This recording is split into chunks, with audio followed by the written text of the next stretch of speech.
The Premier cannot ask this House to do anything except you as the Speaker. If you've done it, it's fine. But now the Speaker comes with her. Carry on with your speech. Or tell us what's happening with the people burning in fires. Honourable X, I have noted your comment. Premier, there is an objection, so I would like to ask that you proceed. Thank you very much. After consultation, I have stuck entirely to the rules, asking it to be incorporated as part of my speech. If there is an objection in this House, for a moment's silence for the patients who died in the Esidimeni tragedy, we will note that. Order.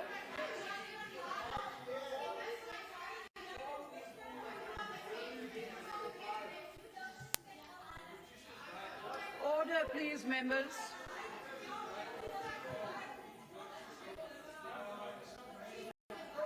Order, please. All right. Honourable Davids, can I get your attention, please? If we may, I have informed the Premier that the objection or the request has not been acceded to. We will now proceed. You may proceed, Honourable Premier. I note the objection. Thank you very much, Honourable Speaker. Honourable members of the Provincial Cabinet, the Honourable the Mayor of Cape Town, whose birthday it is today. Happy birthday, Madam Mayor.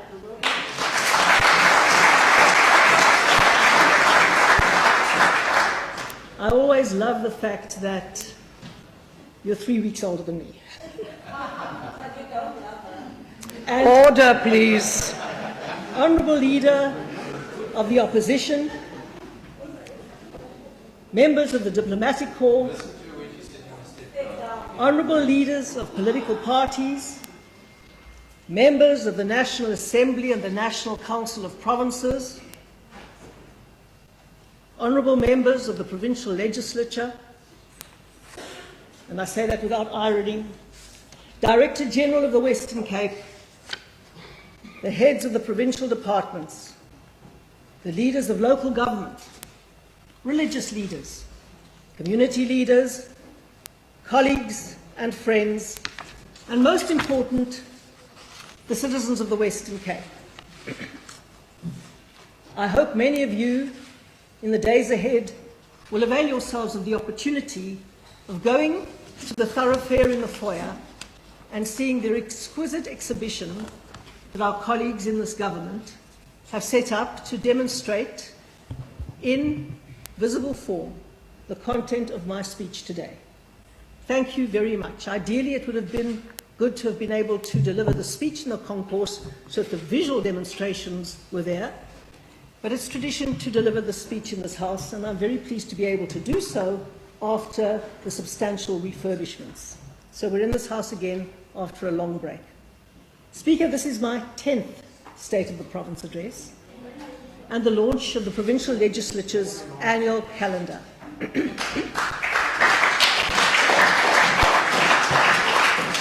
It requires that I, on behalf of the provincial government, account to the residents of the Western Cape for the progress we have made and the challenges we face. All of us on this side of the House are profoundly aware of the responsibilities we have to the citizens of the Western Cape. They have conferred this responsibility on us. We take this duty very seriously indeed. For any government at any level to create conditions for sustained progress towards prosperity for all requires 3 preconditions. The rule of law, the rule of just law, and you're going to hear it very often from me until you actually implement it. The rule of law, and maybe somebody could tell your president that.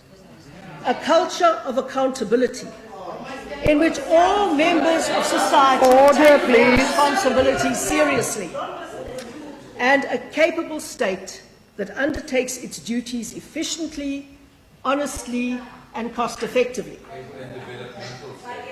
Yes, a developmental state is a capable state. You cannot have a developmental state, Dugmore, unless it is a capable state. We are halfway through our second term in office. Today I will give a progress report of our work thus far, work that I hope will continue when I am no longer in this position. Our team is building unstoppable momentum towards a highly skilled, innovation-driven, resource-efficient, connected, high-opportunity society for all. Last year I dedicated this government's second term to the young people of this province, and I made it clear that our overriding goal is the economic inclusion of all. Mastering skills, getting a job, earning a salary, and climbing a career ladder through hard work and lifelong learning is the only recipe for sustainable economic liberation. Order, please. Putting our young people on this path must be our #1 objective in South Africa, and yours too. It certainly is in this province.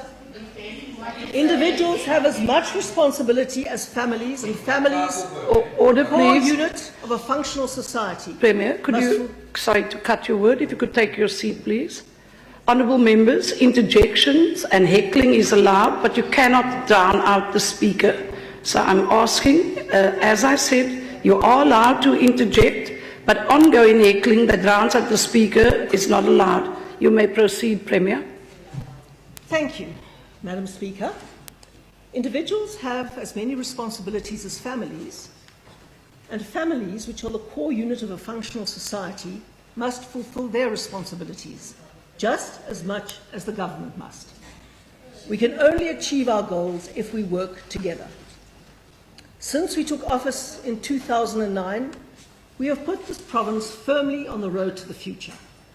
And today we assess where we are on that journey. Good governance starts a domino effect. After years of effort by many partners in the Western Cape, we are beginning to reap the rewards. Let me begin by thanking my cabinet colleagues and the professionals in this administration under the leadership of the Director General Brent Gerber for their contributions every day towards fulfilling the voters' mandate. They understand the meaning of that mandate and the role of a professional civil service. This is an opportunity for me to express our gratitude on behalf of everyone in this province. Not only have we achieved a full set of financially unqualified audits and 11 out of 12 clean departmental audits, we have also been top of the Presidency's Monitoring and Evaluation Unit's ratings for 5 years running for service delivery. Good governance helps us create a context for the most important priority of all, job creation, which is driven primarily by private sector investment, which is attracted by good governance and public confidence in the future. As I said, it is a domino effect, Madam Speaker. Our unemployment rate is the lowest in South Africa on the broad definition, which is, I believe, the measure that should be used because it includes unemployed people who have given up looking for work. Our broad unemployment rate is a full 8.2 percentage points lower than Gauteng's and a full 13.8 points lower than the national figure. The latest quarterly labour force survey figures for the fourth quarter of 2016 show this province has gained 490,000 new jobs since the fourth quarter of 2009, which was the year we took office.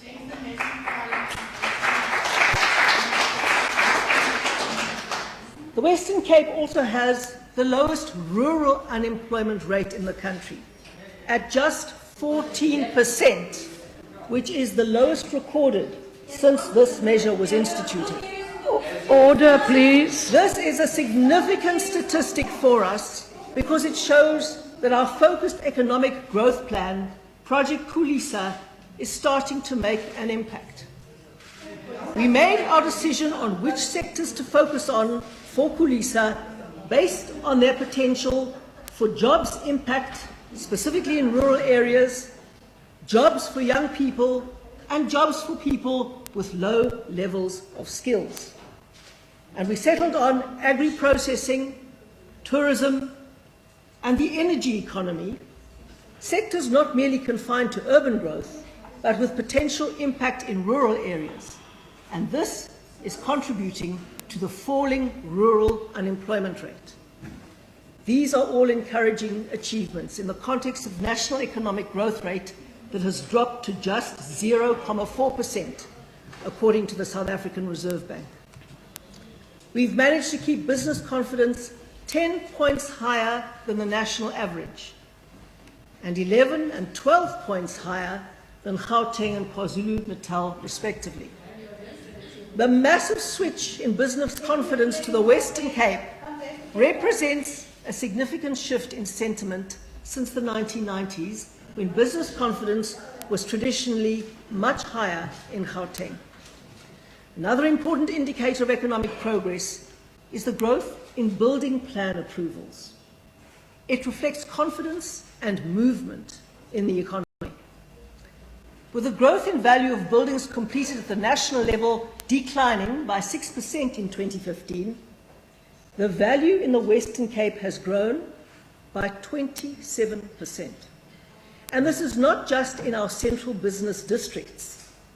The value of buildings completed in Khayelitsha and Mitchell's Plain has increased substantially since 2007 from 115 million rand to almost 961 million rand.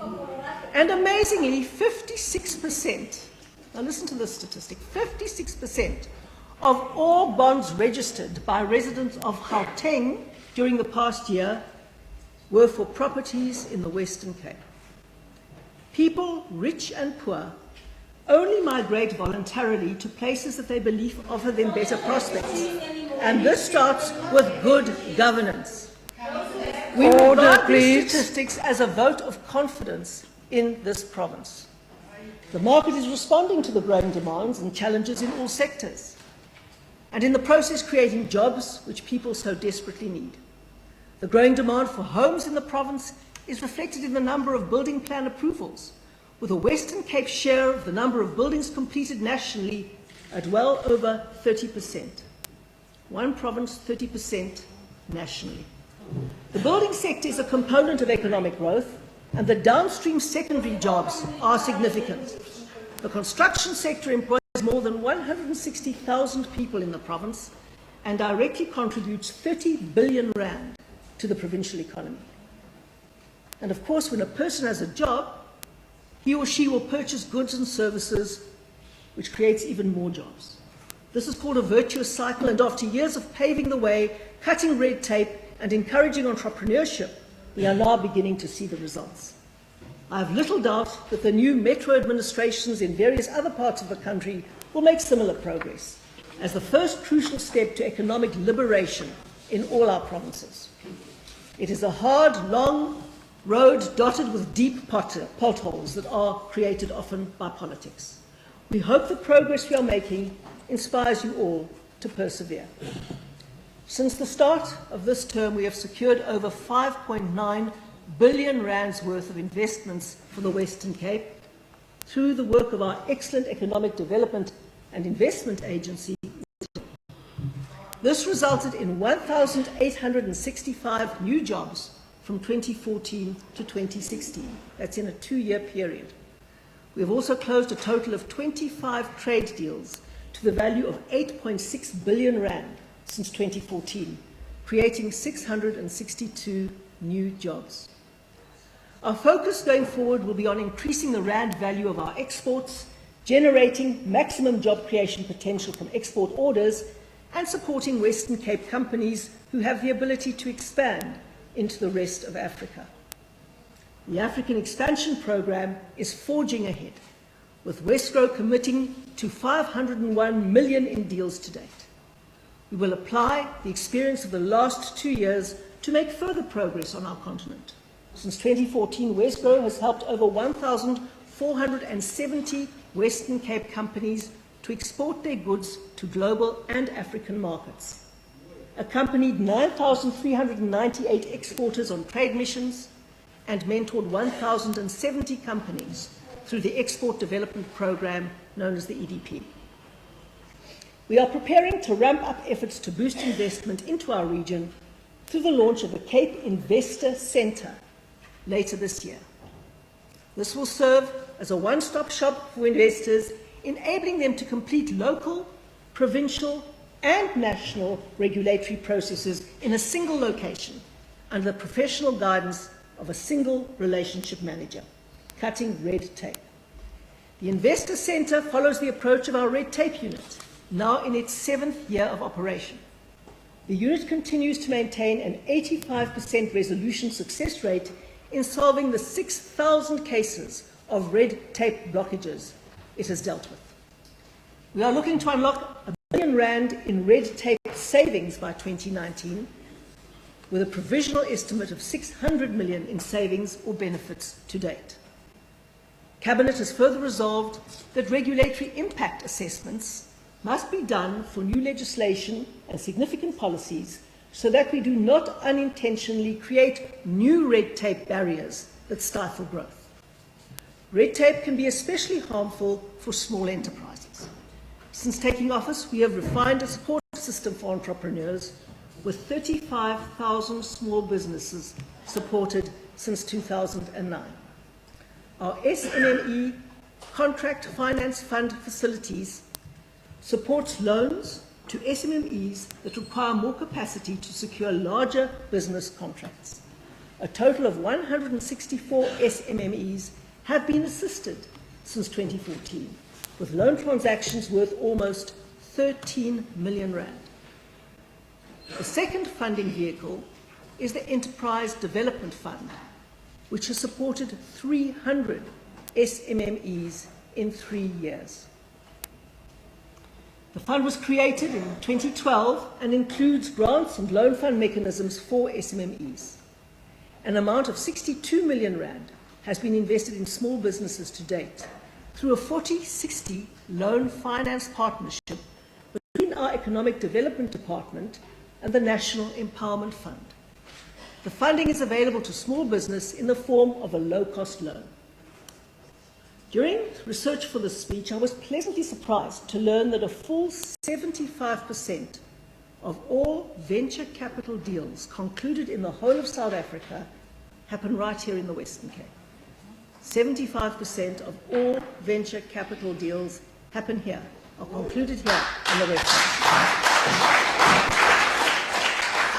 One of the reasons cited by PricewaterhouseCoopers' emerging company survey for this indicates that there are more small business development and innovation programs in this province compared to elsewhere in the country. This is partly because we do whatever we can to support small businesses by linking them with funders willing to back their ideas, by hosting annual Western Cape Funding Fair to bring funders and entrepreneurs together. An extension of this funding fair is the Investment Readiness Program, which takes the fair through the entire West Coast, Winelands, Eden, Central Karoo and Overberg regions. Major funders partner with us for this roadshow, which has managed to secure over 7 million rand in funding linkages to rural businesses in the first year of operation. Honourable Speaker, I've already mentioned our Focused Economic Growth Plan, Project Khulisa, which helps create conducive conditions for growth in key job-creating sectors of our economy: agri-processing, tourism, and the energy economy, with a particular focus on oil and gas. And the results are profoundly encouraging. Employment has increased by 40% in the agriculture and agri-processing sectors over the past 2 years through the creation of over 127,000 jobs. A major focus of the Khulisa agri-processing team is the development of the China and Angola markets for our region's export wines. China represents a potential market of 38 million people who drink imported wine twice a year. I don't know where we got that statistic from, but they drink imported wine twice a year, and we'd obviously like that to be South African wine, and specifically Western Cape wine. and Angola is the largest destination for wine exporters in Africa. Our remarkable successes in agriculture and agri-processing are a testament to human ingenuity, as we are not blessed with particularly fertile soils or abundant water. Those natural assets lie on the eastern seaboard of our country. Here we have water shortages constituting a major crisis.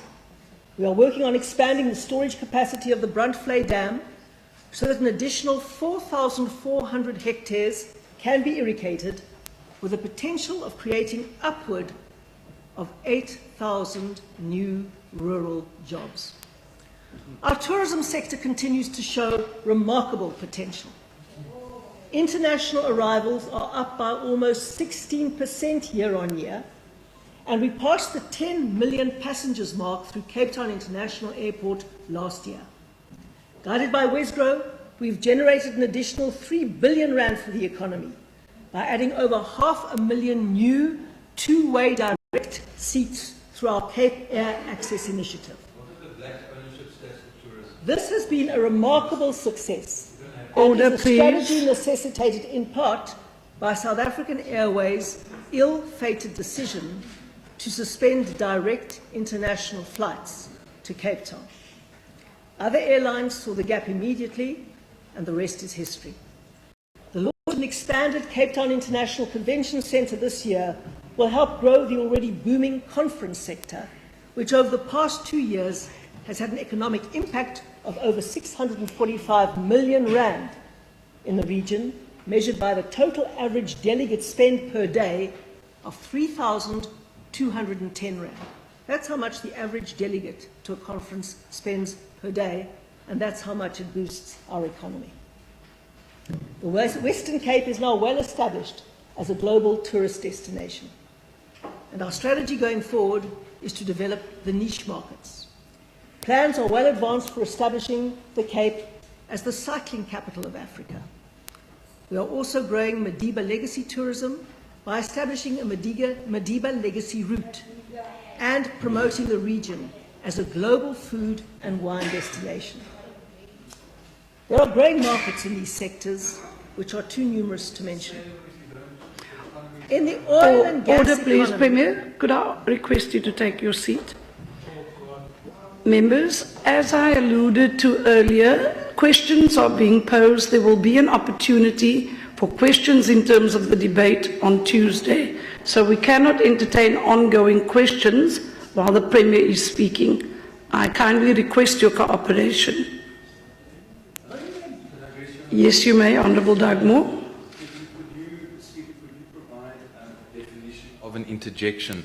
Can an interjection not include a question? Can it not include a heckling? I think this side of the House is being disciplined. We are making fair interjections. Is your ruling that an interjection cannot be a question? Honourable Dugmore, I have noted your point of order. The point I am trying to make is that come Tuesday there will be an opportunity in the debate to pose the questions. So they are not interjections or heckling. It is direct questions.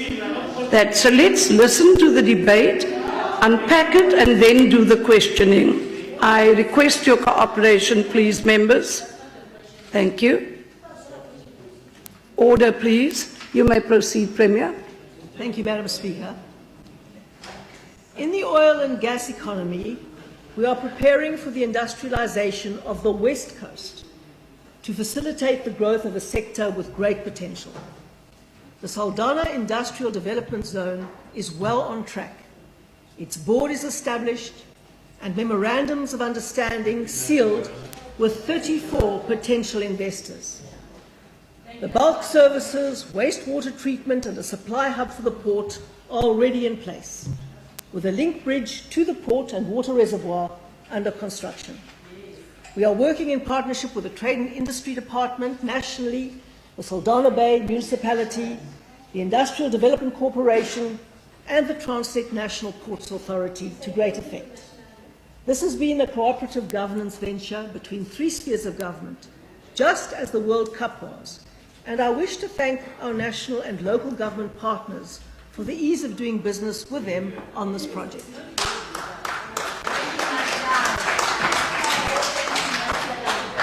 Western Cape is also home to a growing number of green manufacturers who are driving South Africa's status as the fastest growing green economy hub in the world, according to a report by Moody's rating agency.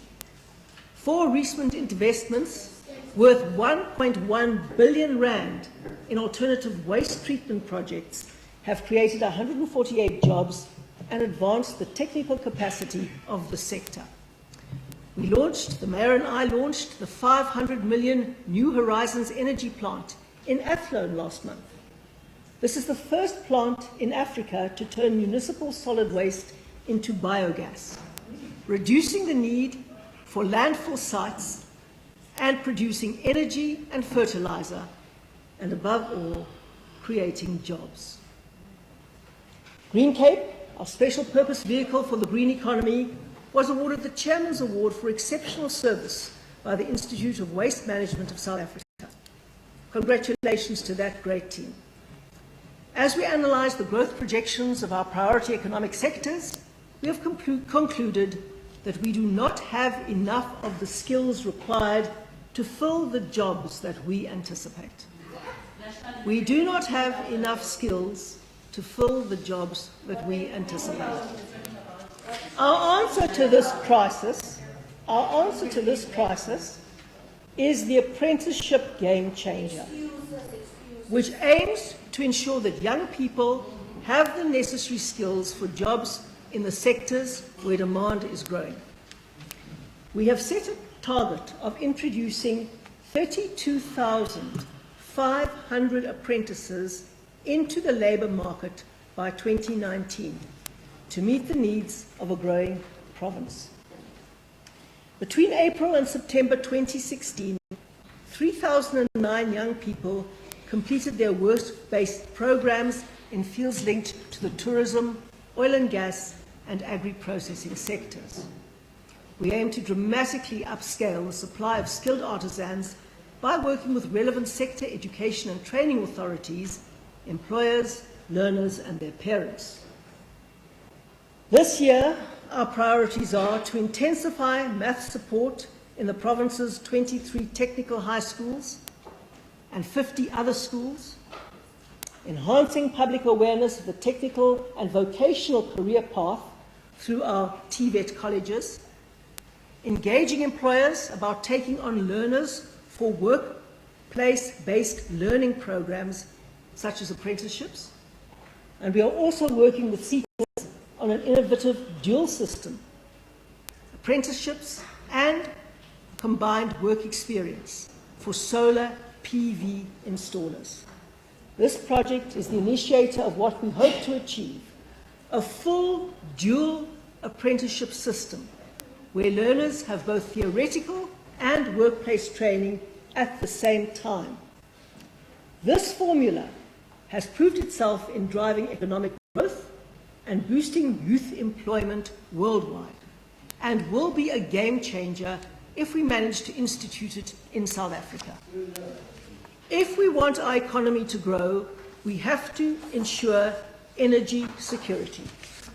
We have learned over the past decade that our country is overly reliant on the state monopoly called Eskom. This brings me to our energy game changer, on which we are working jointly with the City of Cape Town. South Africa's energy crisis requires a sustainable, low-carbon and diverse energy mix. Technological advances are enabling the Western Cape to pioneer the trend towards small, distributed supplies of renewable energy with flexibility and low cost. Our target is to enable independent generation of 135 megawatts through solar panel PV installations by 2020. We are well on our way. Current trends show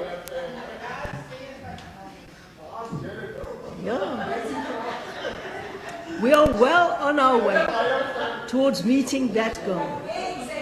Honourable Current trends show a marked uptake of rooftop PV with 120% growth in approved installations in the Cape Metro region alone from May to December 2016. To date, Order, 32 please. megawatts in rooftop PV capacity and 65,000 efficient water heaters have been installed in the province. This is significant progress on the 10 megawatts installed this time last year. Given the consistent focus on rooftop PV, we think it is feasible to double the current installed capacity over the next year. We've helped 15 municipalities to meet the requirements for legal installation of rooftop PV with NERSA-approved tariffs. This is a marked increase from just 2 this time last year. And we have a target of 20 municipalities in the next year. This system enables households and businesses to feed their solar-generated power into the municipal grids and get Order, compensated. please. That is why people who switch to solar PVs must please remain on the grid. It can generate an income for them while at the same time helping to secure an energy supply for our economy. Installations also need to be legally compliant for safety reasons, and hence we are appealing to Western Cape residents to do the right thing and get approval for their PV systems. Otherwise, it can be very dangerous. We will continue supporting municipalities to develop long-term plans for integrating metering and financial systems in order to accommodate solar energy feed-ins to the grid. The City of Cape Town has been pioneering in this regard. This month, we are launching our rooftop PV campaign to encourage businesses to switch to solar, to stay on the grid, and to save on their electricity bills. PV installation prices are currently dropping significantly by 21 to 45%, and the cost of coal-generated power is increasing. There's never been a better time to switch and save, Madam Speaker. This is the payoff line that means exactly what it says: switch and save. Not only electricity, but money. For our part, we are installing PV in 5 Western Cape government buildings, preparing an energy services tender for our health facilities and other buildings, and negotiating a green lease with the property owners of many of our rented buildings. We also engaged National Treasury and the Energy Department numerous times on the business case for direct power procurement. Order, please. We believe that allowing municipalities to enter into contracts with independent power producers is a 4-fold win: cheaper electricity prices, lower carbon emissions, more investment and more industrialization, and of course, ultimately, more local jobs. The City of Cape Town is pushing very hard for the right to do this. Unfortunately, we have had no meaningful response to date from the Department of Energy, and we are concerned that they may well be trying to defend Eskom's monopoly. Mayor Zille has been clear about her plans to pursue the city's legal options in this regard, and we will support her. Honourable Speaker, the current respite from load shedding must not make us complacent. Growing the economy at the rate required to create jobs will test our country's current capacity to the limits and expose our over-reliance on a state monopoly. We have to change this. A further economic threat to our region, one that is ever present at this time of the year, are the thousands of fires that break out all over our hot, dry province. 10 years ago, we were astounded that we had 12,000 fires in 1 year. It was almost unmanageable. Now more than 17,000 fires have already been recorded this fire season. It is impossible, Madam Speaker, to establish with any certainty the cause of most of these fires, but we know that a great many have to do with human agency, whether by accident or ill intent. All allegations of criminality are referred to the relevant authorities to investigate. We will support the use of the full force of the law to track down and deal with any alleged arsonists who endanger the lives and livelihoods of so many. I believe that throwing cigarette butts out of car windows should also constitute attempted arson.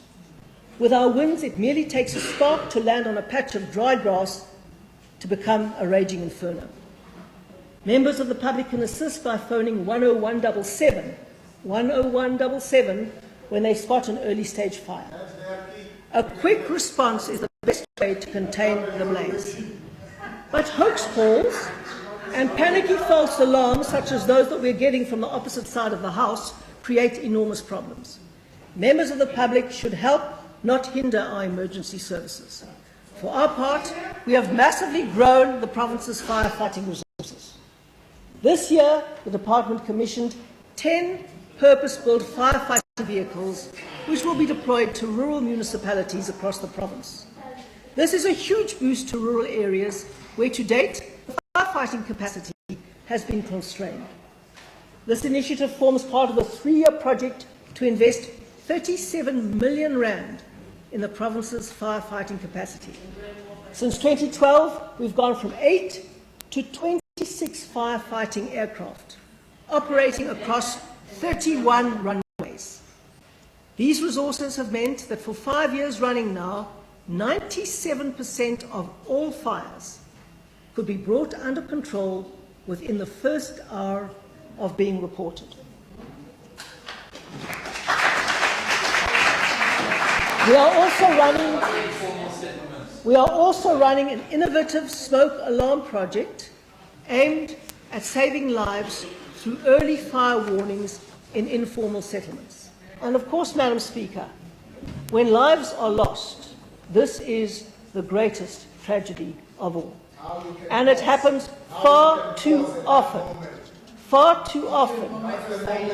in our informal settlements. And indeed, I will accede Order, please. to the Honourable Jantji's request and pause a moment. I will. I think it is a moment to pause.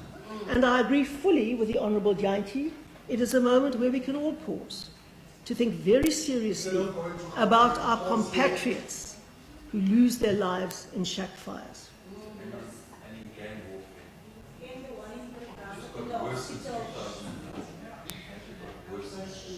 Thank you very much, Madam Speaker, for those who observed that moment of silence. Our pilot program in the Breeda Valley has been very successful. A second pilot will see the entire community of Wallerstein receiving smoke alarms, obviously without any cost to them. We will be evaluating the efficacy of this program very carefully. Western Cape residents owe a great debt of gratitude to our firefighters. They are truly world-class and deserve their hero status in the public mind.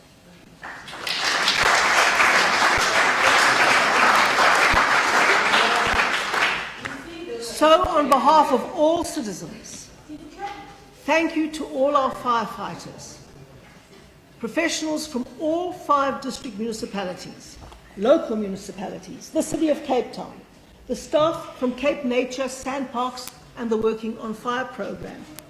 You are a real team, and it is truly better together.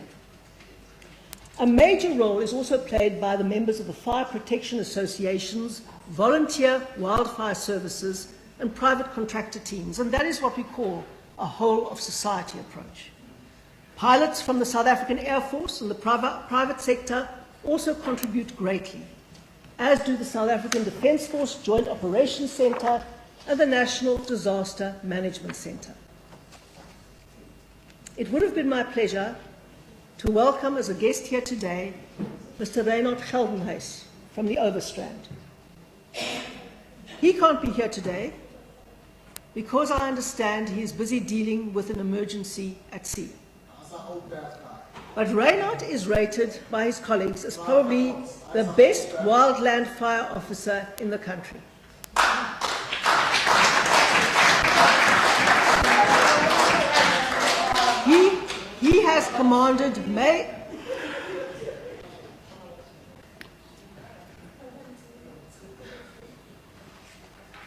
He has commanded major fire operations during the past few years, including the Ho Hook fire last year and the Grabo fires this season. And I wish that both sides of the House would accord him the respect he deserves. Together with Etienne du Toit, Mr. Geldenhuys is responsible for leading the entire provincial planning for the fire season each year.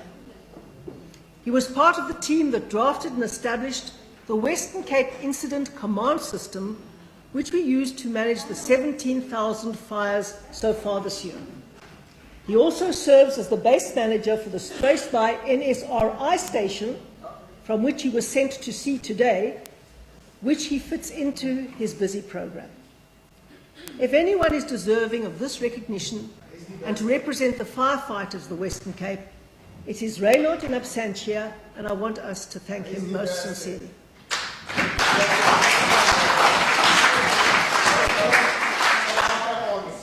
Honourable Speaker, we live in a water-scarce province and country, which is a great threat to economic progress. A study we've already completed indicates provincial water demands will exceed the current supply by 2019. We are currently at level 3B water restrictions in the Cape Metro. The latest dam levels are an average of 34.8. Last year, this time, they were on 44%. Going forward, there are some key interventions to address water shortages in our region that are being engaged by all levels of government. These are the Berg River Full Flow Augmentation Scheme, which amounts to diverting surplus winter water from the Full Flow Dam, maximising the storage capacity of winter rain. Secondly, fast-tracking the development of the Table Mountain Group Aquifer, the underground water table stretching from the peninsula all the way to areas including Knysna and Oudtshoorn.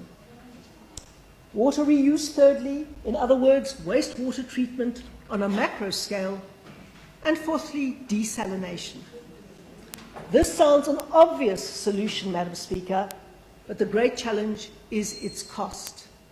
It would cost a minimum capital amount of 15 billion rand to build a desalination plant for Cape Town, with operational costs potentially running between 350 million and 1 billion rand every year. This would translate into very expensive water. There are encouraging signs that new technologies can provide a cheaper solution. We will soon be launching our H2O Heroes campaign to acknowledge everyone's efforts in saving water and ask them to do more.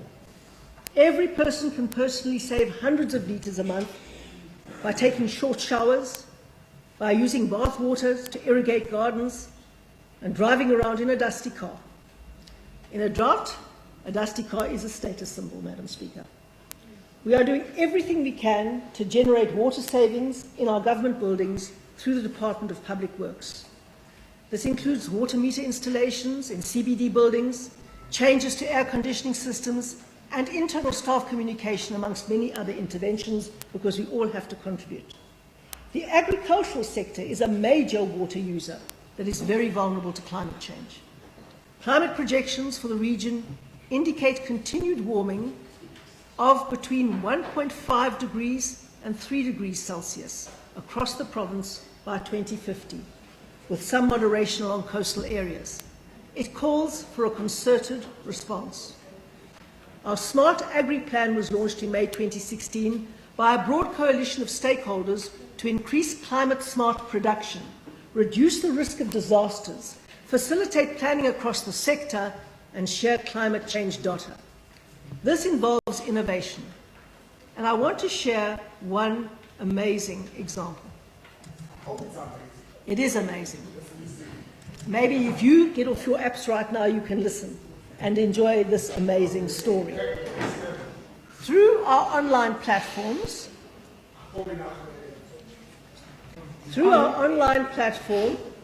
called Fruit Look, we have established a digital means of optimizing the water usage of the entire agricultural sector. We have mapped 5.7 million hectares of farmland, including the entire fruit-producing area of 220,000 hectares, from Vredendal in the west to Montague and Bonnievale in the east and Adoorns in the north, right down to the level of an individual field, farmers no longer have to estimate how much water their crops will need. They can access accurate information on the water needs of their crop, field by field, at any given time through our app. That's their own initiative. No, it's our initiative. It's a capable states initiative.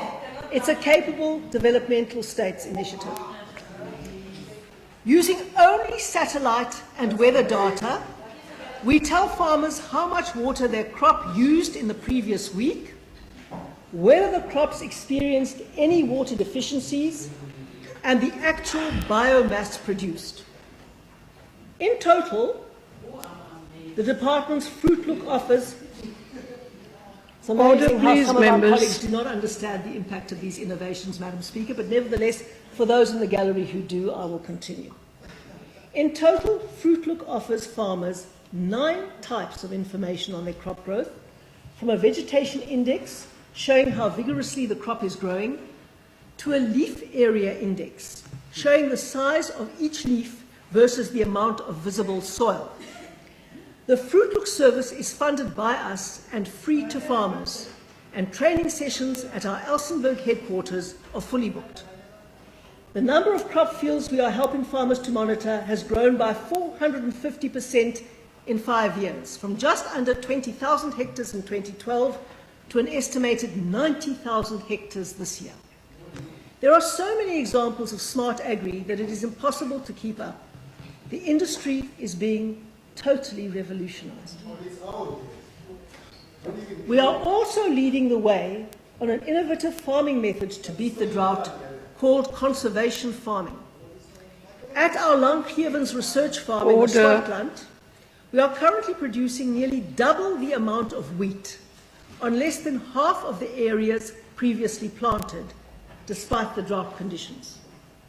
A recent study on the impact of this research project has shown that 98.8% of farmers in Swartland have begun implementing this methodology from our experimental farm, which involves enhancing the nutrient content of soil by making seasonal changes to the type of crop planted in a particular spot. For example, our researchers established that wheat yields rise significantly when crops are planted on land where canola or lupin was grown the previous season. The drought has also had a serious impact on animal production along the west coast and central Karoo districts, with many farmers having to sell their animals while struggling to feed their core herds. Provincially, our Agricultural Department has completely reprioritised its budget, making 48.1 million rand available for drought relief in the last 2 years. Of this money, 35.9 million went straight to 564 smallholder farmers in the form of fodder, supplementing the monthly livelihoods of agri-workers and compensating for crop losses. We are committed to supporting emerging farmers in the Western Cape, and we have implemented land reform more successfully than anywhere else. Our success can be attributed in part to our farmer support strategy over the last 8 years, called the commodity approach. It is based on partnerships with commercial agriculture to create opportunities for emerging farmers to access markets and mentorship.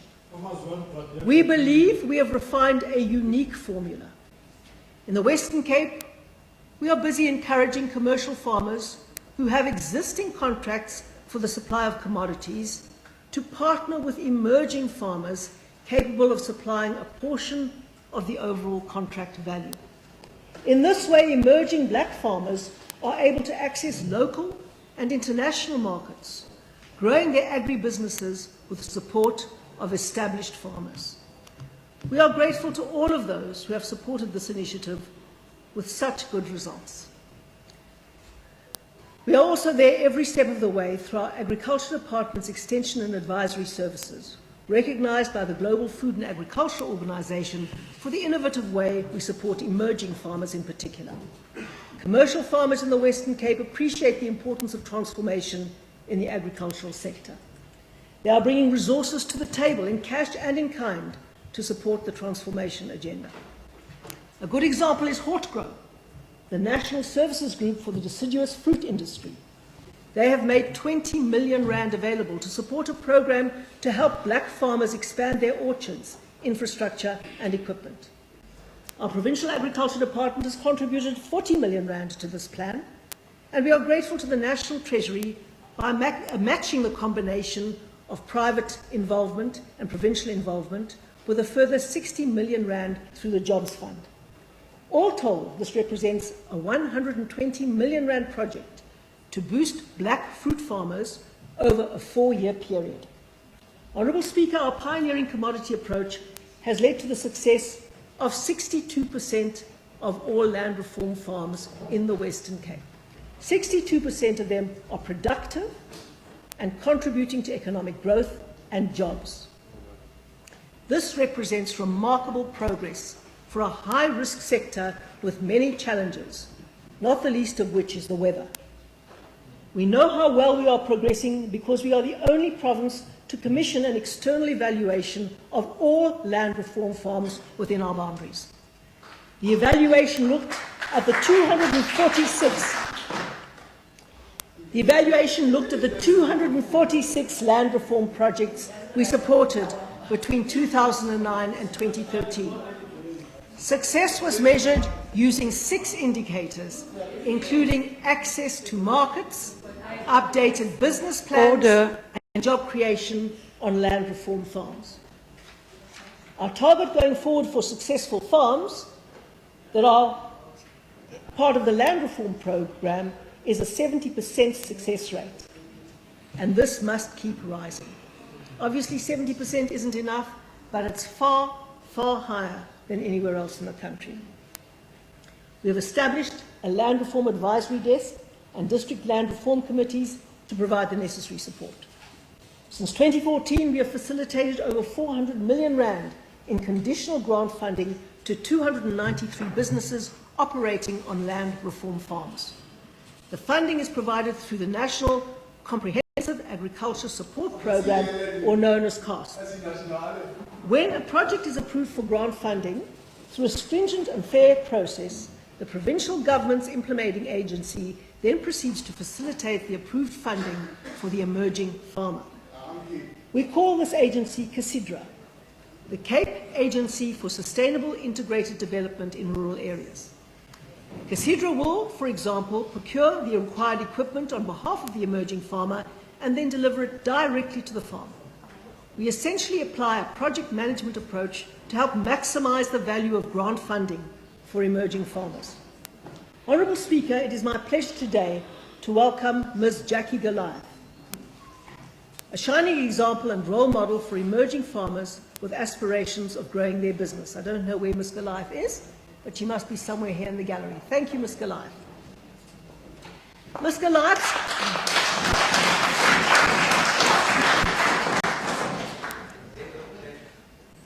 Ms. Goliath started off...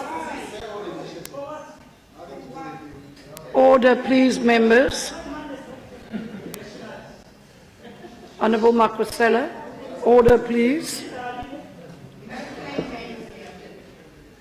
You may proceed, Premier.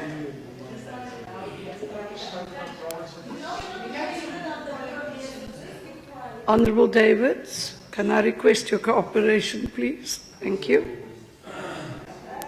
You may proceed, Premier. Ms. Goliath started off with 1,000 fynbos plants based in a Kylmore nursery called Drought. She then upgraded to 1.5 hectares in Simondium, and today has moved on to a 22-hectare prune farm obtained with government assistance.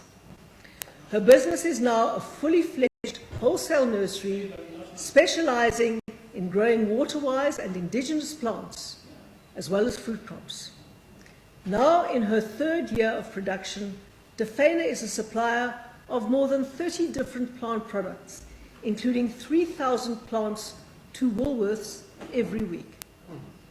Next time you walk down the aisles of a supermarket, remember the progress we are making on land reform in the Western Cape.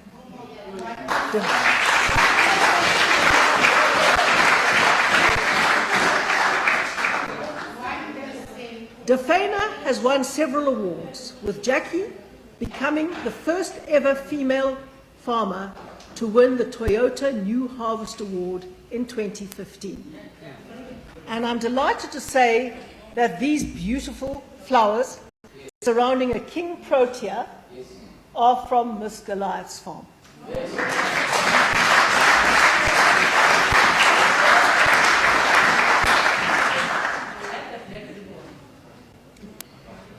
The support we have provided along the way includes nursery establishment, infrastructure mechanisation and capacity building. Honourable Speaker, our rural communities rely on a growing agricultural sector for their livelihoods. We are the only province in the country with a dedicated farm worker development program, which aims to enhance the status and socio-economic conditions of agri-workers and their families. There were a total of 65 development and social upliftment projects since 2014, benefiting 19,778 agri-families. Taking into account interventions from other departments, the total number of rural development projects rises to 206 since 2014. Honourable Speaker, like rural land reform, urban land reform can be a very important empowerment tool. We are making steady progress on issuing title deeds to housing beneficiaries. There is currently a 59% national backlog in the transfer of ownership to housing subsidy beneficiaries. In the Western Cape, we have brought that down to 28%. In total, we've delivered over 75,300 title deeds to beneficiaries since 2009. During this financial year, we put 41 million rand behind addressing this backlog through the Human Settlement Development Grant. A title deed represents a direct transfer of wealth and land. It is a crucial component of land reform. Our Human Settlements Department has also listed affordable housing as a strategic priority, to which I now turn. This is different, Madam Speaker, from the RDP or BNG house, to use the acronyms, which now refer to the transfer of a free house by the state to a beneficiary. This approach, this affordable housing approach, is crucial because the current approach of simply transferring free houses is not sustainable. National policy, which we support, is to increasingly move in the direction of ensuring that people contribute something towards their housing. This, of course, requires sustained economic growth and jobs as a necessary precondition for the focus on affordable housing. This involves a shift to what is called social housing, usually rental stock, which requires tenants to pay rentals so that the stock of affordable accommodation can be maintained and extended. If people do not pay their rents, Madam Speaker, this can't happen. The process grinds to a halt. This is also why social housing institutions have been increasingly reluctant to give their approval for new projects. If people do not pay their rents, social housing institutions have to borrow more from banks and charge more in rent to service their debt. So given the fact that the country cannot afford to extend free housing indefinitely, and if social housing institutions are not building sufficient rental accommodation, the low end of the housing market is in trouble. Part of this problem can be addressed by the anticipated restructuring of the capital grant system, which will increase subsidies for the provision of rental units to 155,000 rand each, up from the current 125,000 rand. This is an enormous individual subsidy from the state and is only sustainable if people pay the modest rentals required of them. News of this development has boosted confidence in the sector. The total value of potential affordable housing projects in the pipeline now stands at over 40,000 units, worth 3.2 billion rand, across 3 types of subsidy. I won't go into them, but they're known by their acronyms as FLISP, social rental housing, and institutional housing, which cater for different market segments. Honourable Speaker, affordable housing projects must be sustainable and replicable, and must be accessible to jobs. This is what we aim to achieve, starting with a game-changing project in Pinelands, a residential feeder suburb to the inner city of Cape Town, where 22 hectares of land are immediately available. It's the size of Miss Goliath's farm. The size of the land is relevant, Madam Speaker, to the project's viability. We have called this game changer the better living model for mixed income, mixed use development, and we are implementing in partnership with the City of Cape Town. We have calculated that 3,600 residential opportunities can be built on this site. This will include a mix of affordable housing options to be cross-subsidized by open market properties and retail space. And that is why the 22 hectares are so significant to the project's viability. Besides the provision of much-needed, well-located affordable housing, this development will catalyse the upgrading of the surrounding roads infrastructure and public transport, as well as introduce new social services to the neighbouring communities. As we all know, Cape Town does not only have one CBD. Together with the city, we are implementing the better living model in other core nodes with exciting results. A total of 3,000 units are planned for the Belhouse CBD, where a mixed-use, high-density residential development will create an urban context around nearby education facilities, the University of the Western Cape, the Cape Peninsula University of Technology, Northlink College, and the provincial government's Oasis School for children with learning disabilities. The development will include a mix of student accommodation, social rental stock, open market, gap housing, and bonded properties. The development includes neighbourhood squares, a promenade, an urban green area, and a retail centre. We've already delivered, in this development, Phase 1, 627 of these units. By early 2018, we will have installed the bulk services and connected them to the remaining 2,400 units to be implemented in this project. Honourable Speaker, we are also making progress on a catalytic project to upgrade informal settlements near the airport along the N2, known as the Southern Corridor. The project will have huge transformative potential for communities in the informal settlements Barcelona, Tata, Vuk'uzenzele, Kanana, Kosovo, Thabo Mbeki, Tsunami, Lusaka, and Europe, all of which are in the Guguletu, Nyanga, and Philippi areas. The priority backyard dwellers in these areas will also benefit from this project. The installation of bulk and internal services is underway in Forest Village, with development approvals for Itemba expected this year and for the remaining areas in 2018. We have similar catalytic projects in large informal settlements elsewhere in the province.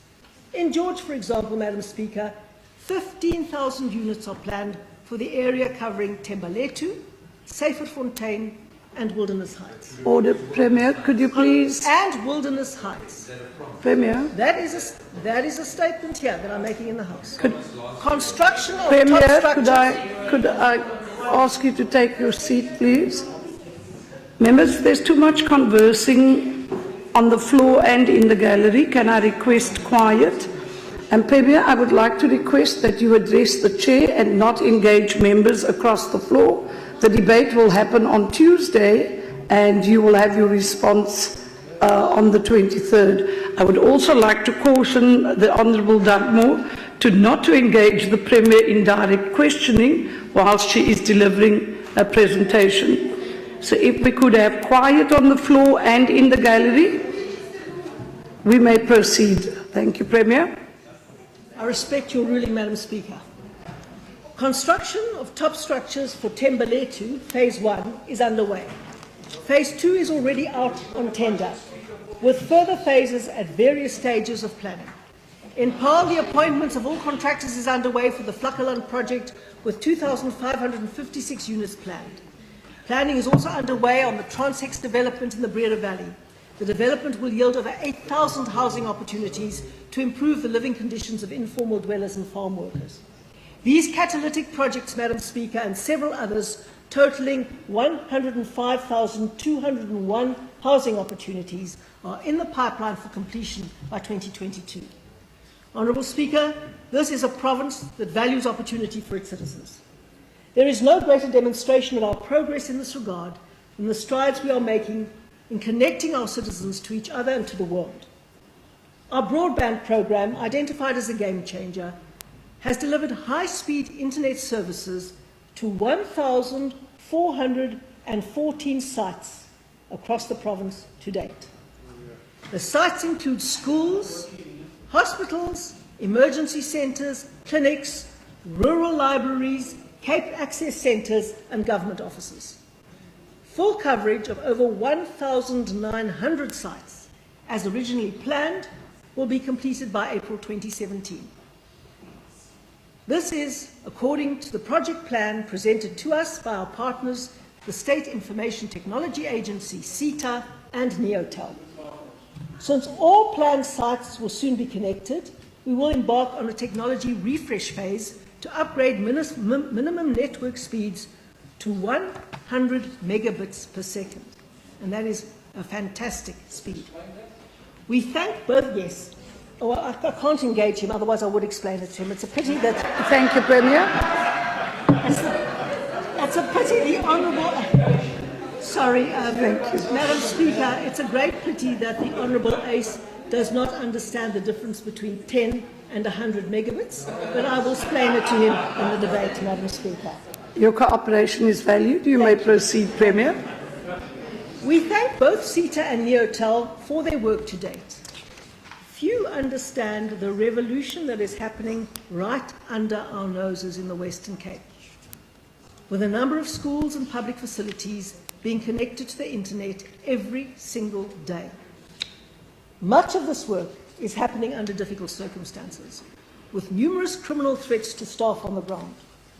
We thank them all for their perseverance and fortitude, as we thank every single person who delivers services anywhere in this province at risk to their own personal safety. In 2015, we also announced that we would bring Wi-Fi to every ward in the Western Cape through a plan to deliver 384 Wi-Fi hotspots in the 3 years between 2015 to 2018. So far, a total of 150 Wi-Fi hotspots have been delivered by March 2017, which is right now, which will take our current numbers of citizens accessing the service to over 70,000. The remaining 234 hotspots will be delivered by early 2018. Order. I'm coming to a section now, Madam Speaker, which I'll also explain to the Honourable Ace, so he doesn't have to interject now and ask me questions. Because at our hotspot, people can receive 250 megabits of free data per month, and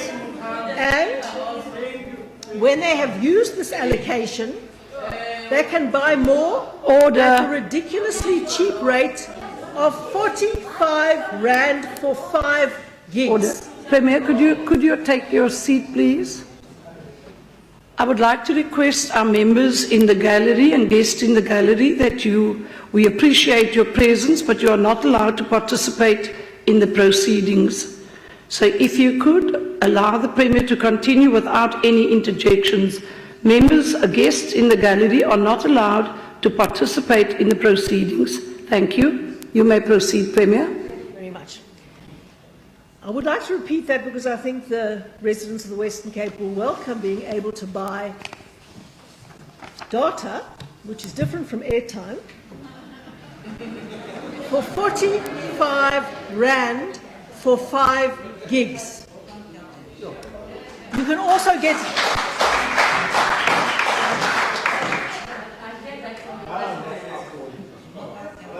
You can also get unlimited access to government websites, including our education portal, where you can learn all about gigs. And we will also teach the Honourable Ace, Madam Speaker, how to buy data online. Of course, I am constantly asked for a rollout plan for the remaining sites, but Neotel says they first have to finish the broadband installation and upgrade from 10 to 100 megs so that they have strong enough backbone to install reliable Wi-Fi services to every ward. They have promised me a full rollout plan by October this year. Schools have been prioritised for broadband connection as part of our e-learning game changer. A total of 1,239 schools will be connected to our wide area broadband network by April the 17th. According to Neotel projections, more than 5,320 Western Cape classrooms are now tech-enabled, exceeding our target of just over 5,000. Our e-portal for learners to access curriculum-aligned content now has 5,612 digital resources. All education stakeholders can use it to source resources they find most useful. We have started to enhance the teaching of maths and languages through the use of technology in special pilot projects, particularly in primary schools, and are eager to assess the results. If we want to expand this approach, we have to establish an e-culture in all our schools for teaching and administration. And I am delighted to say that teachers and administrators are showing an enormous eagerness to make the switch by attending our training programs in record numbers in their own time. WCED has developed an online self-assessment competency instrument for teachers to identify where they require additional training. Statistics show how web traffic is growing in our schools. Page hits, Honourable Ace, we'll explain what that is in a moment too, have increased from Premier. 107. Sorry, Premier, I would not want to rule you out of order, but you have to direct. You would have order.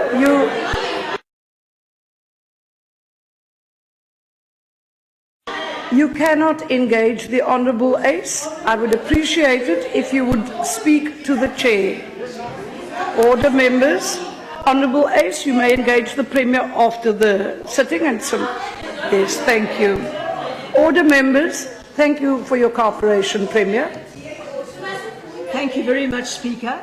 Page hits, Madam Speaker, have increased from 375 million in June 2015 to over 3.8 billion in January this year. An additional 745 million page hits were recorded in our libraries and Cape Access centres. An interesting trend, Madam Speaker, is on our central dashboards how we notice the data usage jumps from schools during learning hours to our libraries and Cape Access centres in the afternoons and school holidays, which shows how much learners are using the internet to advance education. While it is good to see our libraries so well used, we don't want to see a drop-off in internet traffic in our schools in the afternoons. We are currently underutilising our internet access opportunities in schools that are closed during the afternoon and evening. This has to change. We pay tribute to the teachers and principals who give their learners access during the full day. It makes an enormous difference. Honourable Speaker, the Cape Access Programme has also managed to establish e-centres in each of the municipalities outside of the City of Cape Town. By next month, we will reach 70 e-centres across this province. Recent centres added to the network include the Berg River municipality towns of eNCA and Noordhoek, Hornley in the Knysna municipality, and the remote rural town of Merweville, near Beaufort West. E-centres on the way soon include Op die Berg, Slangrivier, Lamberts Bay, Grootbrak Rivier, Riebeek West, Riebeek Kasteel, and the Goedgedacht Trust Farm. I urge all members to visit these centres to experience how they provide access to information, skills and opportunities, especially for the youth in these isolated rural communities. Honourable Speaker, we are laying the foundation for a legacy of quality education in the Western Cape.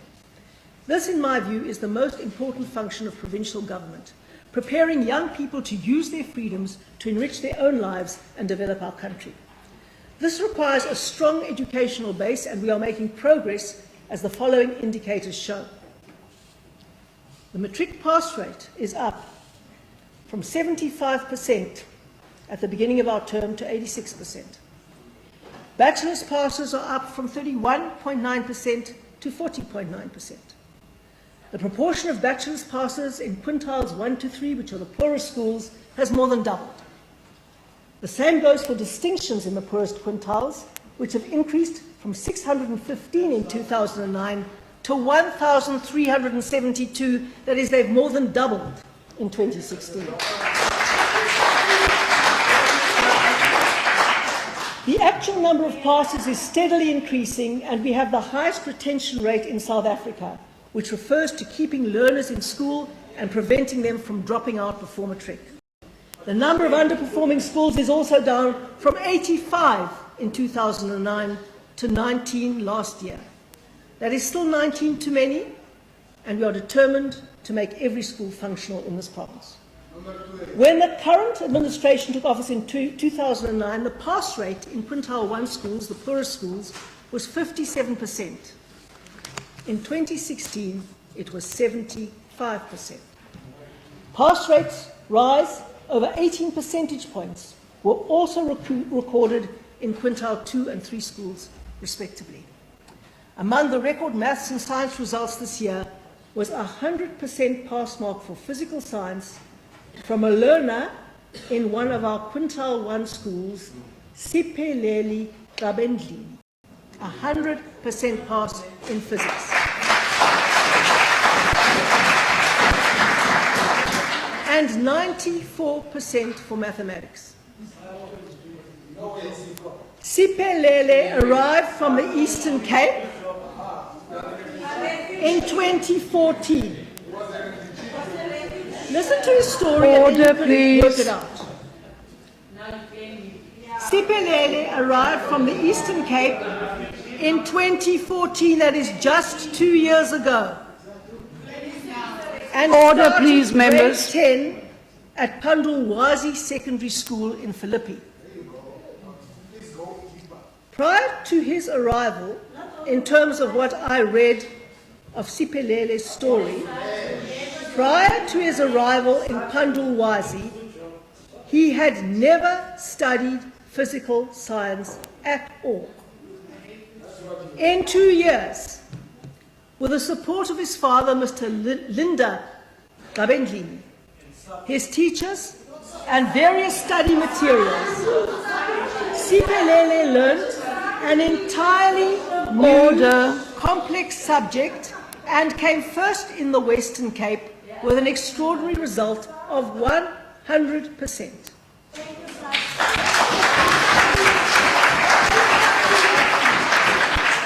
I've already had the privilege of shaking Siphelele's hands at the event at Leeuwenhof, where we honor our top matrics. But today we are all honored to be joined by Siphelele and Mr. Kabendlini, and they stay in Brown's Farm in Philippi in a pink shack. Order. So I say, congratulations to you, Siphelele. Upi. Order, please.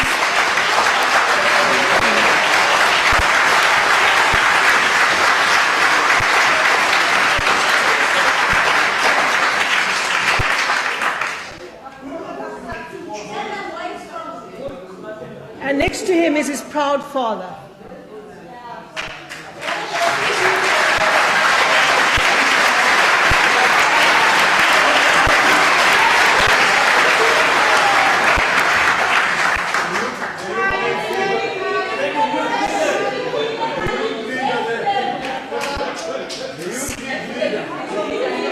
Order, please, members. Order, please. Tata, siyavuyisana nani.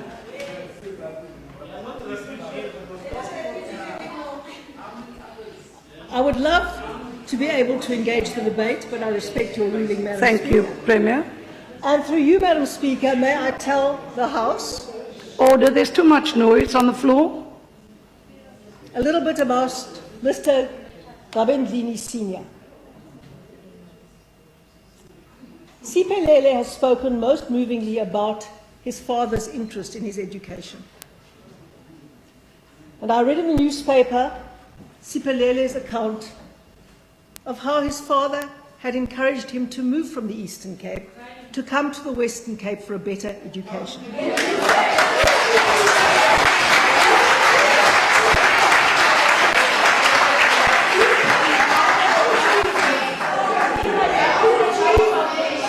Order. Order, please, members. More than that, Mr. Gabendlini, Sorry, Premier. Too much noise, honourable members. Can we get some order, please? Mr. Gabendlini is a role model for fathers. No government can ever replace the role of a committed parent, and in the case of boys and young men, the role of a committed father. In March, Siphelele will be starting his BCom degree in Business Science and Analytics at the University of Cape Town.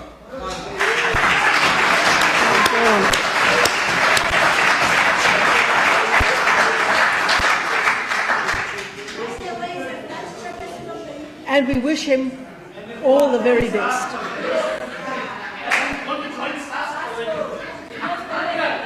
Order, please, members. Let's not detract from the business of the day. Can I please call the House to order?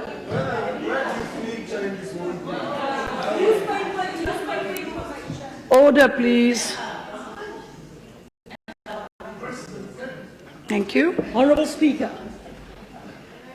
we are achieving these successes, and of course, Siphelele has to take the largest amount of credit for his own success, by ensuring accountability within the education system backed by a capable state. Order, We are the please. only province that conducts its own systemic testing, and we set the pass rate at 50% for these tests. We are also introducing, and we have introduced, more difficult language tests as early as 2011. We are not looking for the good story to tell, we are looking for the truth about the learning levels of our students. These tests are of great benefit to our schools and for every learner, especially our poorest parents. There's too much noise on the floor. Members, please. Guests. Madam Speaker, we had to go to court last year to stop the South African Democratic Teachers Union disrupting these tests. And many thanks must go to the communities who backed us by protecting their schools from disruption from a handful of teachers who should have been doing their jobs, like most teachers were. To improve systemic test outcomes, we put all primary school maths and language teachers through a training period over 6 years. Now we are reaping the results in significant improvements, particularly in grade 6 mathematics. From 2014 to date, grade 6 maths pass rates rose from 30.4% to 40.1% based on a pass mark of 50%. While we still have a long way to go, these results bode well for mathematics in high schools in coming years. We still have to find an effective way of stopping the dip in the first 2 years of high school in grades 8 and 9. A further accountability measure is the requirement for all schools to have school improvement plans in place. This is a means of keeping principals and school governing bodies accountable to education outcomes. We will soon introduce regular monitoring of our schools through changes to the Provincial Schools Act. We are faced with major challenges given the demand for public schooling in the Western Cape. We have introduced an online enrolment management system to help manage learner placement. But far too many parents wake up too late and find that they cannot enroll their children at a school of their choice or often at any school at all. We battled this year to place over 17,000 pupils in school at the beginning of this year, mainly due to increased and too late enrollments. The growth in pupil numbers in this province has been 95,000 over the past 6 years and has resulted in a demand for places far exceeding the supply, especially in schools offering quality education. 2 weeks ago, we opened the enrolments process for 2018 already. And I'm urging all parents and guardians of pupils to please move early. We cannot cope with people arriving with their children at school at the beginning of the year. We have stretched infrastructure budgets to their limits, building 2,386 new classrooms and 120 new and replacement schools since 2009. An online textbook ordering system has been in place since 2013, ensuring that books arrive on time for our growing numbers of learners. We deliver all of this while achieving the only clean audit in any South African education department. Many thanks to our internal audit committee and our supply chain champions, as they are called within the Provincial Department of Education. We have also protected pro-poor programs within a strained fiscal environment. Here are some of our achievements. The numbers of learners attending no-fee schools has increased by 58% in the last 5 years to almost 580,000 learners. That is more than half the learners in this province.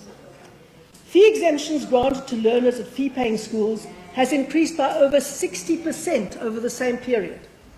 More than 97% of our schools are either no-fee schools or have benefited from compensation for fee exemption. Over 475,000 learners receive not one, but 2 nutritious meals a day through the feeding schemes. And Madam Speaker, order. Madam Speaker, through you, where there are conditional grants for these feeding schemes, they are not stolen through corruption. Over 58,000 learners benefit from our transport scheme. All this is very good, but all our subsidy programs will soon become unsustainable. That is why our #1 priority must be growth and jobs, so that people can afford to contribute towards the added quality we routinely add to basic public education, and to keep pupil-teacher ratios manageable. We know that regular, well-structured after-school programs improve educational outcomes, reduce dropout rates, increase self-confidence, and improve potential for tertiary education and work placements. But in disadvantaged schools, after-school programs are not the norm, which limits learners' potential. That is why we have prioritised the expansion of quality after-school sports, arts and culture, academic and life skills programs, and elevated this attempt to the status of a game changer. Our target is 112,000 learners attending quality after-school activities on a regular and consistent basis by 2019. We are making good progress in meeting this target. To date, we have just over 47,000 learners attending after-school programs on a regular basis and are on track to meet our 2016-2017 target of 65,000 learners. Madam Speaker, a well-functioning health system aligns its strategy and structures towards one unifying purpose, in our case, access to person-centred quality care. In a tough budget climate, the Department has to deliver its services as efficiently as possible.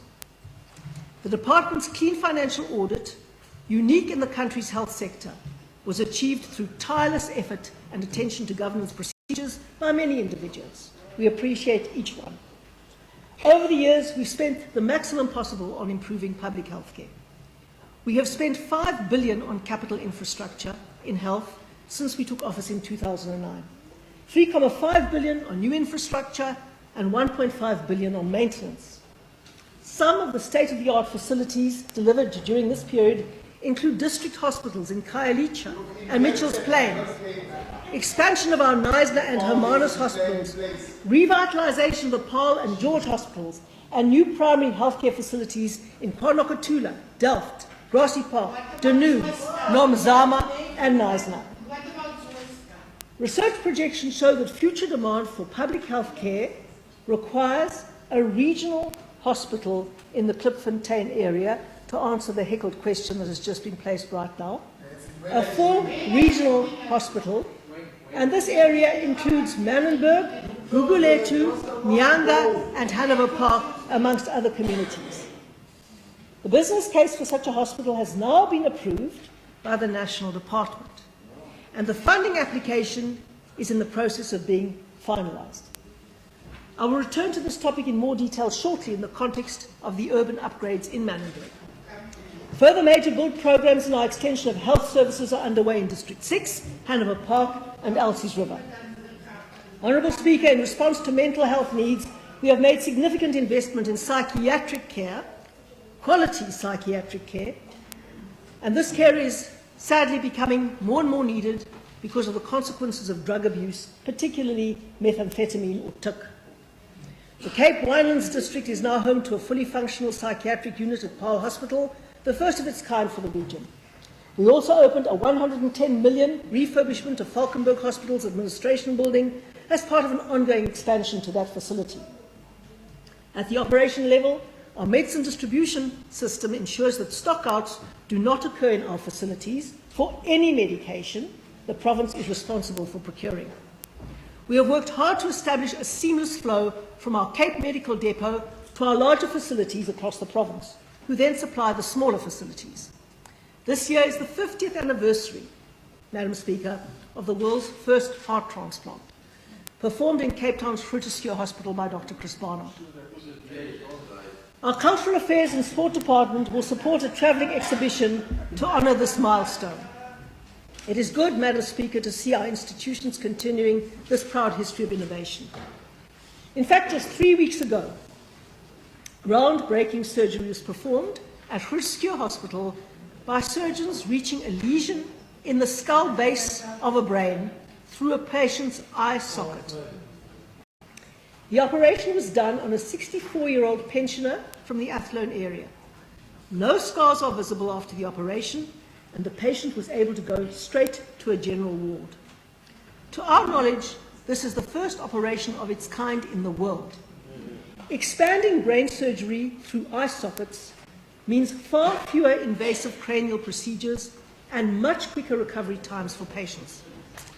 Innovations is happening at every level in our facilities, ensuring better quality and patient care. A good recent example is Mitchell's Plain Community Health Centre. In this regard, please join me in welcoming Sister Zethu Kapile, Facility Manager at Mitchell's Plain Community Health Centre. Where are you, Sister Kapile? There you are.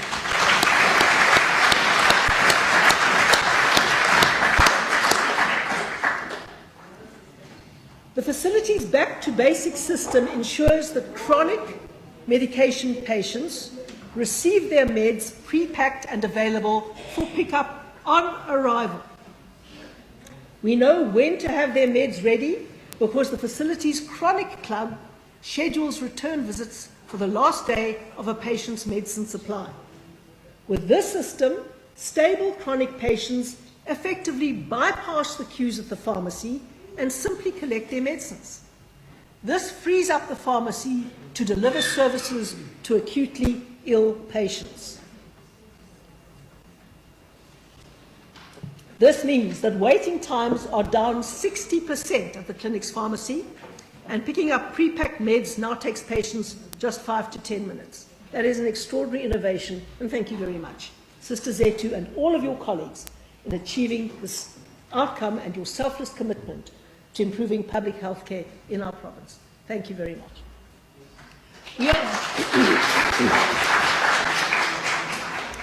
We owe a great debt of gratitude to all our staff working across all our facilities. We can only pick a few people to come here today. I could actually pick scores and scores while working day and night in challenging conditions to service a growing population of uninsured health patients. Let's take a moment to appreciate in particular our emergency medical services staff, who, while going about their duty of saving lives, have been subject to increasing attack by criminals. From our records of past criminal incidents, we have designated 10 red zones in our city where EMS staff now enter only with a police escort. We have launched Operation Khuseleka as a means of supporting our staff, including counselling, additional safety equipment, and building coalitions with local neighbourhood watches. We appeal to communities to work with us to protect our staff so that we can focus on saving lives. We must also make progress in preventing preventable illnesses, Madam Speaker. I sound like a stuck record on this, but I have to raise it every year. We are not making adequate progress in this area, and that is why I have to repeat it. AIDS, which used to dominate newspaper health coverage, has all but vanished from the front pages of Western Cape newspapers. This is because of our world-class comprehensive testing and treatment regime. AIDS has become a chronic rather than a fatal disease in this province, and this switch has made many people complacent. We should be intensifying, not diminishing, our focus on this disease. I was totally appalled to learn during my research for this speech that after decades of AIDS campaigning, the probability of a 15-year-old South African girl becoming HIV positive is still 35%, more than 1 in 3. Although the statistic in the Western Cape, Madam Speaker, is substantially lower, at 20%, this number is still, frankly, incomprehensible. It is the direct result of the blesser culture. Currently, there are over 250,000 new HIV infections per year in South Africa, most of them young girls. Order, Infected please. people can fortunately now... Order, Premier, could you take your seat? Honourable Magaka. Madam Speaker, wherever blessers are, the culture is unacceptable. Infected people now fortunately enjoy a normal life expectancy if they access free treatment. But they have to remain on treatment lifelong. And if we add almost 300,000 people to this pool every year, it is clear that the AIDS budget will erode the resource base of the rest of the healthcare system. It is not affordable, Madam Speaker, and we have to talk about it, not the politically correct way that still dominates this conversation, but focusing on the real issue. We have to talk about the fact that unprotected sex, especially intergenerational sex, spread AIDS, and therefore we have to stop this practice. Which part of this is so hard to understand, please. Mr. Foster? Honourable Magaka. Which brings me to public safety in general. Premier, you could take your seat, On a please. point of order, Madam Speaker. Honourable Magaka, may I address you? Could I ask you to withdraw that comment because you have made a statement about blessers, intergenerational sex, and you've linked it directly to the DA going out there to do that. It is considered unparliamentary, and I would like to ask you to withdraw that. Sorry, before you go, hold on, I am speaking. The comment before that was the blessers are over there. I would like to ask you where is over there and who were you referring to? We will not entertain any unparliamentary conduct and yes, you may. Firstly, I would like you to assist me with that rule too, because I never call any order here, and I just interjected, and I'm continuing doing that, and I don't think that is disruptive, and it's within my right to do that as a member of this provincial legislature. Thirdly, I didn't make any specific reference to an individual, but I know just here the corrupt organization, it does those things. Honourable Magaka, your point is noted, but we cannot cast aspersions, and your direct comment your direct comment to over there is considered an aspersion to members in the House, and that was my need to call you to order. Honourable Ace, I know, and in terms of Rule 41 and all the other rules, Honourable Magaka, it is my duty to ensure that we do not allow these proceedings to become personal and cast aspersions on members. Honourable Ace, if you could call your caucus to order. Honourable Speaker, I think it was a misunderstanding. Honourable Ngaka did clarify this, and he did say to you he did not refer to any individual in this House. I think we must accept his word as an honourable member, and that we move forward. Thank you.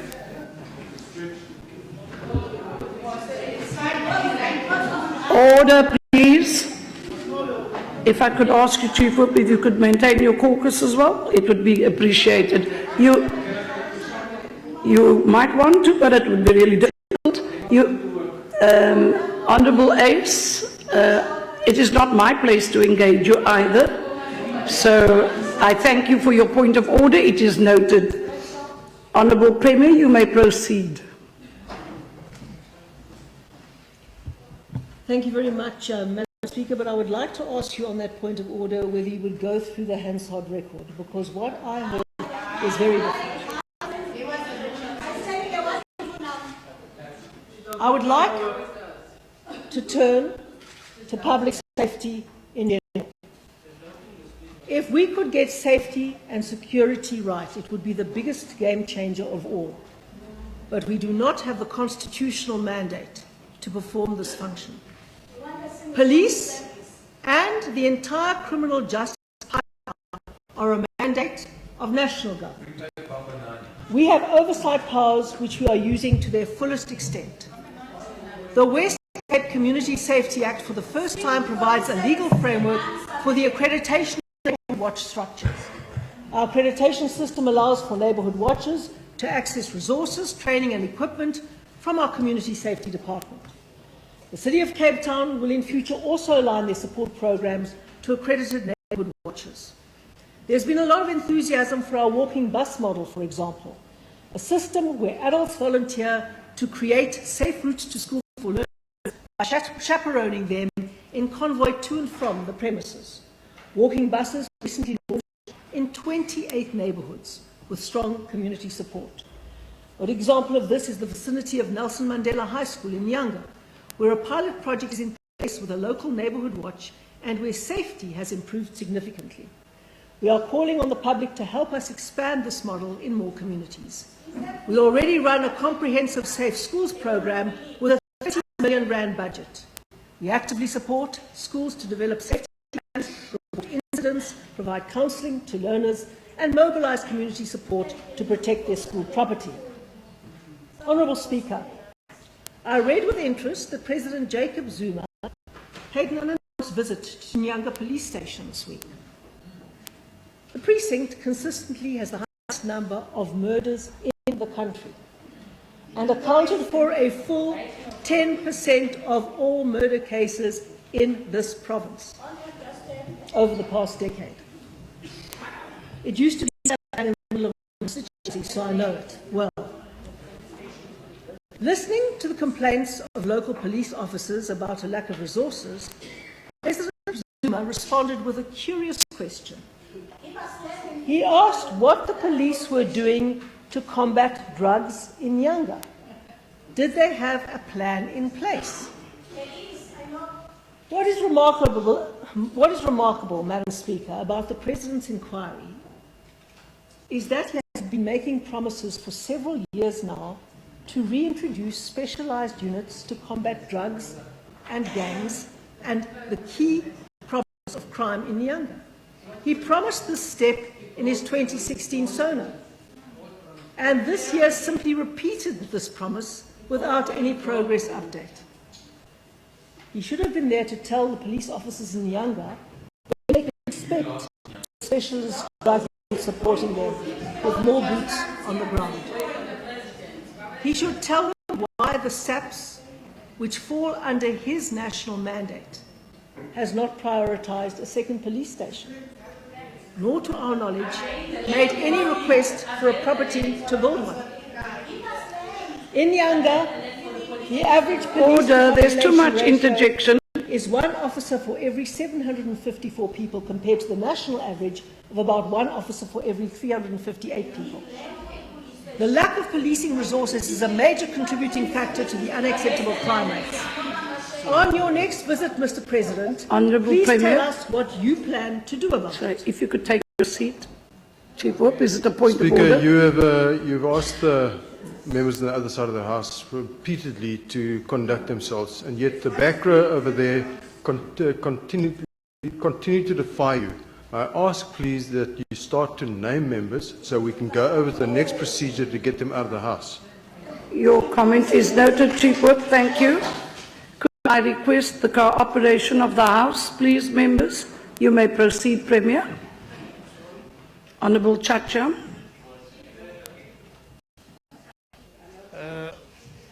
Speaker, the previous speaker that just spoke was pointing at people. It's not allowed, according to rules, to point. Well, you're actually pointing at me right now. Thank you. Yes, because I think you are sleeping. That's why I'm pointing at you. I would ask you to refrain So that you wake from up and pointing. start. Honourable Chacha, I have noted your comments and I am very wide awake, so please, I'm pleased to see that you have suddenly risen on a point of order. The Honourable Lecker, before you address me, I would like to deal with a point of order that the Chief Whip has raised, and that is the constant conversations of the Honourable Lecker, the Honourable Diana and Honourable Makaleni. And it has reached a point where your conversing is no longer just silent, it is actually becoming disruptive because it is drowning out the speaker and it is causing a disturbance. So I have noted the Chief Whip's comments. I've been lenient in that I have requested the cooperation of the House. Let's get through this. We've done well. Let's get through this in a dignified way without naming and shaming, and we can actually proceed with the business of the day. I thank you. You may proceed, Honourable Premier. Sorry, Premier, if you could take your seat. I'm so sorry. Honourable Lecker, is it a point of order? Thank you, Speaker. Speaker, I would like to know if it's honourable of the Chief Whip of the Democratic Alliance to say Member Jajam is finally awake now. Well, it might not be. It's an observation which I can't comment on, but it would be considered to be unparliamentary. I'd like to believe everyone in the House is awake and paying attention to the presentation that is being rendered. So if we could, Chief Whip Wali, if I could request that we not assume that our members are sleeping unless we see them nodding off. Sorry, I'm not going to allow this to degenerate. I have noted the comments. We will not entertain sleepist behaviour. We will continue. You may proceed, Premier. As I was saying, Madam Speaker, on the next visit, I would like the President to please tell us what he plans to do about crime in Yanga. Honourable Lecker, we just a minute ago, if I may address you, talked about the fact that there is a debate where you can then engage the department on all your questions you have, but to constantly keep throwing these questions is becoming disruptive. I would urge you to cooperate, please. Thank you. You may proceed, Premier. In fact, in the President's reply to his State of the Nation debate in Parliament yesterday, it sounded as if he had just discovered the crisis in our criminal justice system. He has the mandate to deal with it, and I hope he does. In fact, the whole criminal justice pipeline is in need of repair. Police detectives are profoundly overburdened, making it difficult to secure convictions. Far too often, perpetrators are back on the streets, causing confidence in the criminal justice system to wane and encouraging people to take the law into their own hands. Our court watch and briefs unit has been expanded to over 25 courts this year. In the past year alone, we examined 662 criminal cases that otherwise have fallen out of this broken pipeline between police, prosecutors and the courts. Many of these cases are now back on the court rolls due to the intervention of this excellent unit. The Office of the Police Ombudsman, Advocate Vusi Pikoli, is up and running, investigating complaints of police inefficiencies and the breakdown of the relationship between community and members of the SAPS. The Catalytic Commission of Inquiry also made important proposals for improving policing, which continue to influence safety initiatives in Catalytic and elsewhere. We thank Cluster Commander Johan Brandt and Provincial Commissioner Kombinkosi Jula and their many colleagues for working with us so productively custody in this regard. Honourable Speaker, I now wish to turn to a social problem that is a leading driver of crime. Also a leading driver of vehicle crashes and interpersonal violence, and that is alcohol abuse. Everyone in the Western Cape is acutely aware of the harmful effects of alcohol abuse in this province. It is even worse than the evil effects of illegal drugs, if that is possible. This is a problem that requires all spheres of government to cooperate effectively together with affected communities. It requires the liquor industry to take much greater responsibility for ensuring responsible trading rather than just exhorting people to drink responsibly. Law enforcement, behaviour change, and an industry that operates within the law, in letter and in spirit, is essential to reduce significant intentional and unintentional injuries associated with alcohol abuse. At a provincial level, we know only too well our limited influence to reduce alcohol consumption and its harmful effects. Yet the scale of the problem is so vast that it demands that we at least try. For this reason, we introduced an alcohol harms reduction game changer. It's proved the most difficult and intractable game changer by far. We have chosen to start our work in some of the most challenging areas where alcohol is a major contributor to violent crime and abuse. Our goal is to reduce alcohol-related intentional injuries and fatalities starting in Khayelitsha, Gugulethu, and Nyanga and Paul East. Through our best endeavours, we would like to create an environment in these areas where the rule of law prevails, which will automatically reduce access to alcohol. But this also requires a greater offering of recreational and economic alternatives for the high-risk 18 to 35-year-old age group. We are keen to facilitate and promote these alternatives that, importantly, must be rooted in communities and run by social and business entrepreneurs, not government.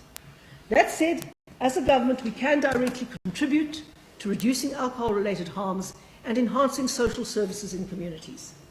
In the past year, we have tested a number of potential solutions, and we are currently assessing their impact and, what's more, what else we can do about it. In particular, we need to sharpen the influence and role of the Western Cape Liquor Authority as a key partner in regulating the alcohol industry. License fees and fines will increase substantially. We are aware that the shebeens far outnumber licensed premises, and our focus will be on moving towards legalizing some illegal outlets, coupled with a drive to ensure responsible trading, targeted at the industry and stopping illegal liquor sales, particularly in dense residential areas. We are getting a much clearer picture of the impact of alcohol on our health program through something that we call the brief motivational interventions. And this happens at emergency centres in 3 targeted communities that I've mentioned. People land up in a trauma ward for a variety of reasons. In a great many cases, these injuries can be attributed to alcohol. In fact, 42%, according to our BMI records. The focus of this program is to reach the most susceptible people with a behaviour change message, in the hopes that it will sink in at a later stage and reduce alcohol-related harms being repeated. The BMI intervention is designated and designed to try and convince them to change their risky behaviour and offer further treatment if needed.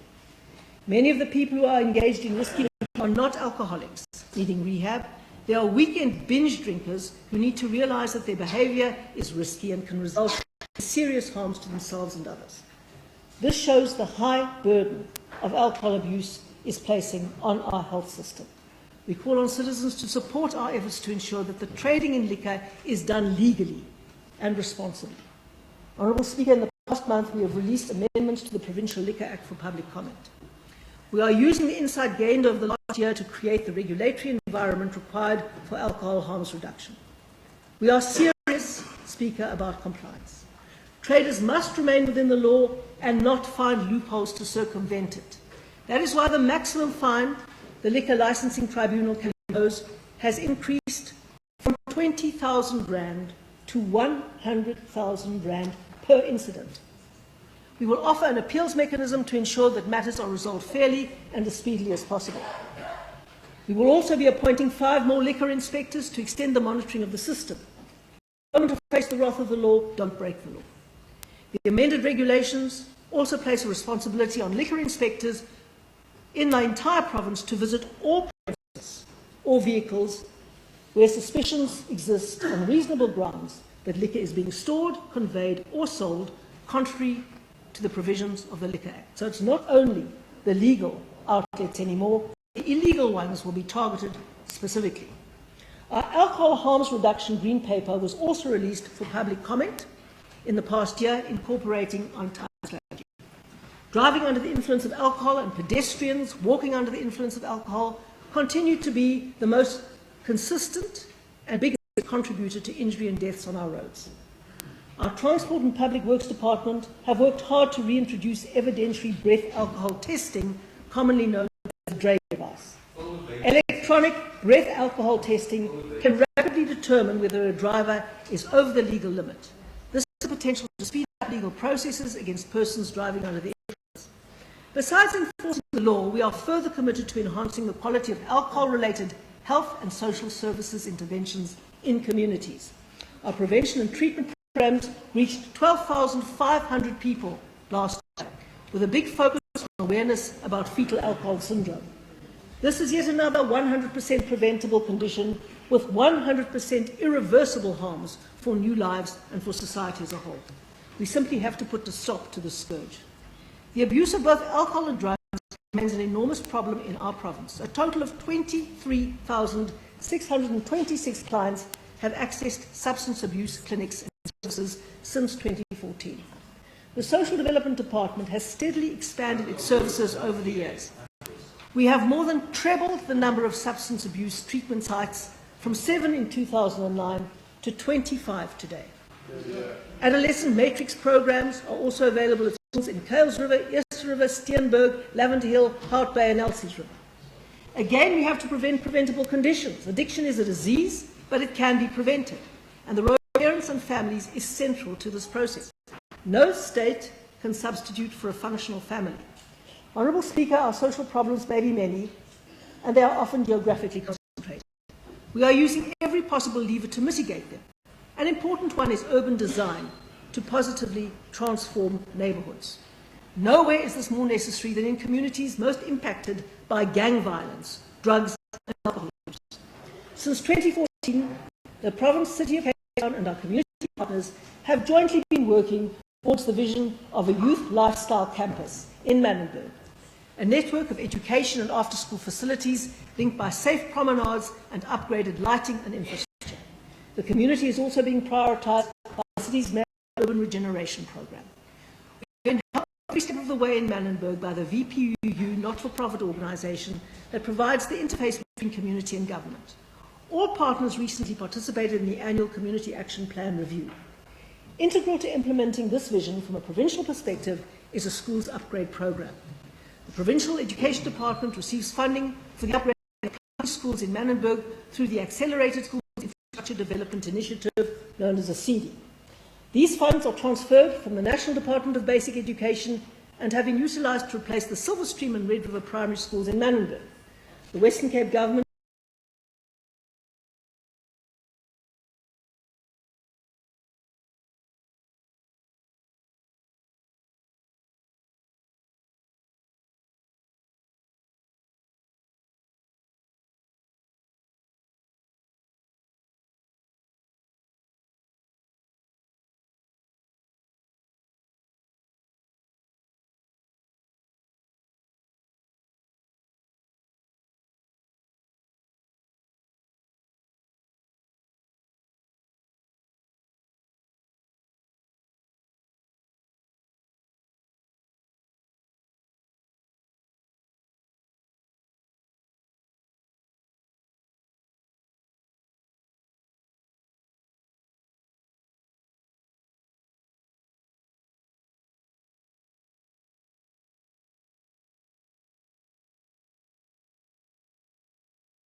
ربك رب العزة عما يصفون